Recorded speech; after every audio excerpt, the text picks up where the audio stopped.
नमस्कार मित्रांनो, स्वागत आहे तुमचं आमच्या चॅनलवर। आज आपण अशा एका विषयावर बोलणार आहोत ज्याने महाराष्ट्रातला प्रत्येक घराघरातील टीव्ही स्क्रीनचा इतिहास बदलून टाकला। एका काळात महाराष्ट्रात एकच राजा होता, झी मराठी, तुझ्या जीव रंगला आणि माझ्या नवऱ्याची बायको यांसारख्या मालिकेमुळे झी मराठीशिवाय लोक दुसरे कोणते चॅनल लावतही नव्हते। पण मग असं काय घडलं की वर्षानुवर्ष नंबर 1 वर असलेल्या झी मराठी सत्ता अचानक संपली आणि 7 प्रवाहांनी महाराष्ट्राच्या मनावर ताबा मिळवला। यामध्ये फक्त मनोरंजन नाही तर एक मोठी सामाजिक सांस्कृतिक क्रांती आणि झी मराठीच्या मॅनेजमेंटने केलेल्या काही मोठ्या चुका आहेत। चला अगदी सोप्या भाषेत पूर्णपणे समजून घेऊया। मित्रांनो, या मोठ्या क्रांतीची सुरुवात झाली ती झी मराठीच्या अति लोकप्रिय मालिकांमुळेच। एका काळी तुझ्या जीव रंगला मधील राणादा आणि अंजलीबाई तसेच माझ्या नवऱ्याची बायको मधील गॅरी आणि राधिका यांनी टीआरपीचे सगळे रेकॉर्ड मोडले होते। अख्खा महाराष्ट्र या मालिका पाहायचा, पण झी मराठीने इथे सर्वात मोठी चूक केली।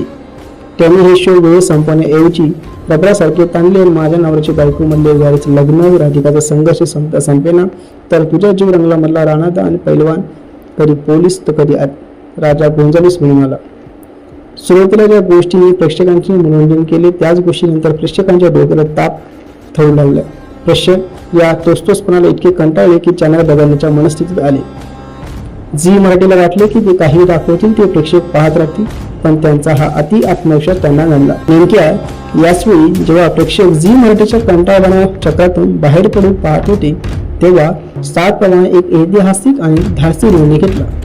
त्यांनी पैजावर आणली डॉक्टर बाबासाहेब आंबेडकर महामानवाची गौरवगाथा ही मालिका। यापूर्वी मराठी वाहिन्यांवर फक्त शहरी किंवा एका ठराविक चौकटीतल्याच कथा दाखवल्या जायच्या।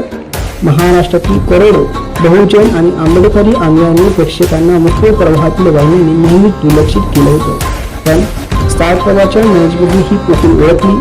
त्यांनी बाबासाहेबांच्या जीवनावर अत्यंत भव्य आणि प्रामाणिक मालिका आणली। ज्या प्रेक्षकाकडे झी मराठीने वर्षानुवर्ष दुर्लक्ष केलं होतं त्याच प्रेक्षकांनी स्टार प्रवाहाला डोक्यावर घेतलं आणि स्टार प्रवाहाचा टीआरपी थेट रॉकेटसारखा वर गेला।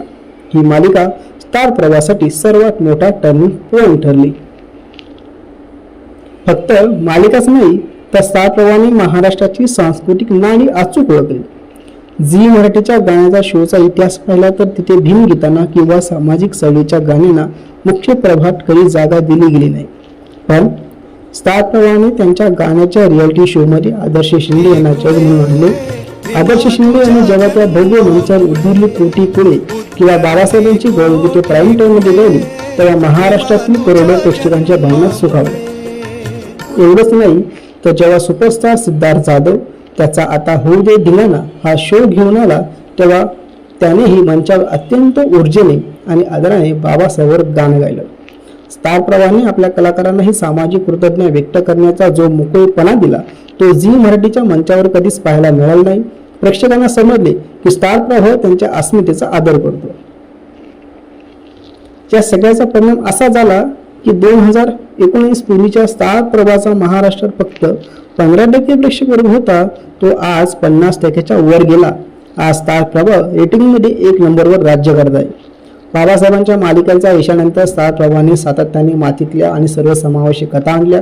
अगदी सुख म्हणजे नक्की काय असतं पासून ते सध्या सुरू असलेल्या क्रांतीसूर्य महात्मा ज्योतिराव फुले या महापुरुषांच्या मालिकेपर्यंत त्यांनी महाराष्ट्रातल्या पुरोगामी विचारांना आपला मनोरंजन मुख्य भाग बनवला। पण आता स्पर्धा आणखी कडक झाली आहे, कारण कलर्स मराठीच्या गाण्याचे हेड म्हणून आता प्रसिद्ध दिग्दर्शक केदार शिंदे काम पाहत आहे। त्याने बिग बॉस आणि इंडिया आयडी सारख्या मालिका आणि झी मराठीला मागे टाकत दुसरं स्थान मिळवण्याचा प्रयत्न सुरू केला आहे। तर झी मराठी अजूनही आपली जुनी प्रतिष्ठा मिळवण्याचा संघर्ष करत आहे। थोडक्यात सांगायचे तर झी मराठीने टेलिव्हिजनकडे फक्त व्यवसाय म्हणून पाहिलं तर स्टार प्रवाहाने या माध्यमाला प्रेक्षकांच्या अस्मितेचा सन्मान करण्याचे साधन बनवले। म्हणूनच आज स्टार प्रवाह यशाच्या शिखरावर नंबर 1 वर आहे। मित्रांनो, तुम्हाला काय वाटतं झी मराठी मागे पडायला कोणती मालिका कारणीभूत होती की बाबासाहेबांच्या मालिकेची ताकद? कमेंट करून नक्की सांगा। व्हिडिओ आवडला असेल तर चॅनलला लाईक, शेअर, सबस्क्राईब करायला विसरू नका। धन्यवाद।